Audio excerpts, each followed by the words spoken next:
is mainly sandbars and shoals. If we carefully shovel away the accumulated sand, we are certain to see the layers of the bridge construction. In the bottom layer, the wood used by the Vanara for the foundation would certainly be there. Obviously, over the last so many thousand years, the wood would have solidified and become carbonaceous material and would probably now be botanical grains. The text then speaks of the Vanara holding ropes on both sides of the bridge being constructed and the wood and the stones being piled between them. The text clearly mentions that the Vanara held ropes for many yojana to build the bridge in proper linear alignment.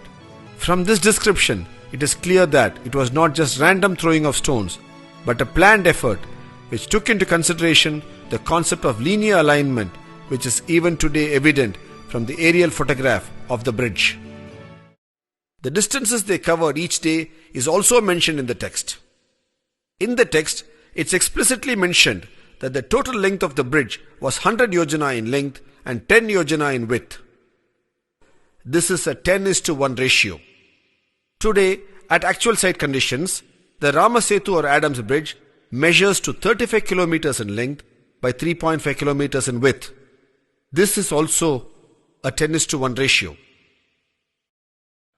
After the victorious battle with Ravana, while returning with Sita to Ayodhya in the Pushpak Vimana, they fly over this bridge.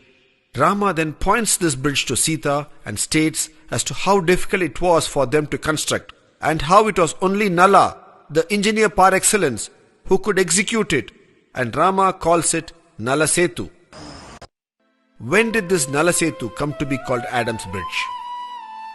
The bridge was originally called Nala Setu, as we have seen. Later the people, out of their admiration and veneration for Rama, started calling it Rama Setu, and later it also got the name Setu Bandha, that which joins two lands. This has been a walking bridge for many millennia. During the course of its early usage, one of the early Islamic religious leaders of Sri Lanka walked over this bridge and reached Lanka to do penance there. Since he was the early Islamic man, he was called Adam by the Sri Lankan Muslims. When the Europeans came to this part of the world, they could easily correlate to the name Adam, and they started calling it Adams Bridge in their records, and the name stayed. In the last few decades, man-made satellites have been regularly orbiting the Earth and photographing various parts of the Earth. One such area they have photographed is the southern part of India. In this set of photographs, the bridge is also visible. It can be distinctly seen as a shallow underwater causeway connecting the two lands. These photographs do suggestively indicate it to be man-made due to its unique curvature.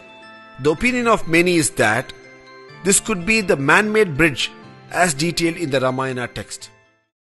Over the last few minutes, we have seen with a certain clarity and a detailed understanding how this bridge is a civil engineering marvel as explained in the text.